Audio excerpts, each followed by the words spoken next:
नाज़रीन, कायद अज़म ने 75 साल कबल एक ही फ़िक्रे में इस कौम के 3 अलमियों का जिक्र किया था, और वो थे यूनिटी, फेथ और डिसिप्लिन। हम इसे उर्दू ज़ुबान में इत्तेहाद, ईमान और तंजीम भी कहते हैं, और ये हमारा नेशनल मोटो भी है। आप कायद अज़म की विज़डम देखिए, वो 75 साल पहले बाम गए थे। हमारे DNA में यूनिटी, इत्तेहाद नहीं है। हमें एक मुनक़सिम कौम है, लिहाजा हमें अपने अंदर यूनिटी पैदा करनी होगी। क्या कायद अज़म की ये तशख़ीस गलत थी? क्या हम आज भी यूनिटी के बहरान का शिकार नहीं हैं? हम शुरू में बंगाली और पंजाबी में तकसीम थे। हमारा वो निफाक हमारा आधा मुल्क खा गया, मगर हम इसके बावजूद बाज ना आए और हमने मुल्क में बलोची, सिंधी, पंजाबी और पश्तूनों की 1.5 ईंट की मस्जिद बना दी। ये तकसीम मज़ीद आगे बढ़ी और हमने कौम को शिया और सुन्नी और फिर सुन्नियों को भी अहले हदीस, बरेलवी और देवबंदी और वाबी में तकसीम कर दिया। हमारा कुरान एक है, रसूल एक है, लेकिन हमारी मस्जिदें अलग अलग हैं। क्या दुनिया में कोई कौम इस बेइत्तेफाकी के साथ आगे बढ़ सकती है? अगर हाँ, तो फिर हमें अपने निफाक को गलियों, मोहल्लों और ख़ानदानों तक फैला देना चाहिए, और अगर नहीं तो फिर हमें बहरहाल कायद अज़म की तशख़ीस पर गौर करना होगा। हमें लॉन्ग मार्च और सिविल मिलिट्री तकसीम ख़त्म करके यूनिटी इख्तियार करना होगी। अब आप फेथ को भी ले लीजिए। हमने फेथ का तर्जमा ईमान कर रखा है, जबकि इसका असल तर्जमा यकीन होता है।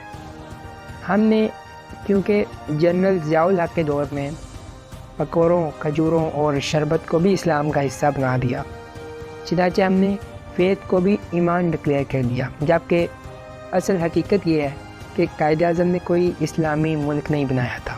आपने सिर्फ़ एक ऐसा मुल्क बनाया था जिसमें मुसलमानों की अक्सरियत होगी। कायद अज़म अगर इस्लामी मुल्क बनाते तो फिर मुल्क के पहले वज़ीर कानून एक हिंदू जोगिंदर नाथ मंडल ना होते, और पहले वज़ीर ख़ारजा एक अहमदी सर ज़फ़रुल्लाह चौधरी ना होते। यह हकीकत है। कायद अज़म की नज़र में फ़ेथ का मतलब ईमान नहीं था, यकीन था, और जनरल ज़ियाउल हक़ के इस्लामी इनकलाब तक सरकारी स्टेशनरी पर फ़ेथ का मतलब यकीन ही लिखा जाता था। बल्कि हमारे कौमी तराने में भी किसी जगह ईमान, मज़हब या इस्लाम का लफ्ज़ नहीं आया, ताहम यानी यकीन का लफ्ज़ ज़रूर मौजूद है, और वही मरकज़ यकीन शादबाद। हम अपने तराने में 75 बरसों से निज़ाम की तारीफ़ भी क़ुव्वत अवाम करते हैं। और अख़ुवत क्या होती है? यूनिटी।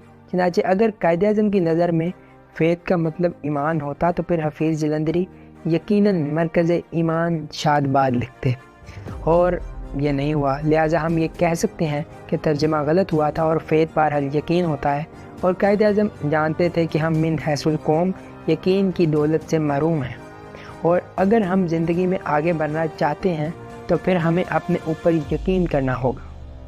अब आप दिल पर हाथ रख कर जवाब दीजिए, क्या कायद अज़म की ये ऑब्ज़र्वेशन गलत थी? क्या हम इन हैसुल कौम यकीन से महरूम नहीं हैं? आपको अगर यकीन ना आए तो आप किसी शख्स के पास खड़े हो जाएं और आप उससे कुछ भी पूछ लें, आपको उसके लहजे में खोखलापन मिलेगा, वो यकीन से महरूम होगा। आप कल किसी जगह का एड्रेस किसी से पूछ लें, आपको चंद सेकंड में पता चल जाएगा हम यकीन पर कितना यकीन करते हैं। कायद अज़म की तीसरी तशख़ीस डिसिप्लिन, नज़्म व ज़ब्त था। वो जानते थे कि ये एक ऐसी कौम की क़यादत कर रहे हैं जो आने वाले दिनों में नज़्म व ज़ब्त के शदीद बहरान का शिकार होगी। लिहाजा आज आप देख लें, क्या हमारे मुल्क में किसी भी जगह डिसिप्लिन पाया जाता है?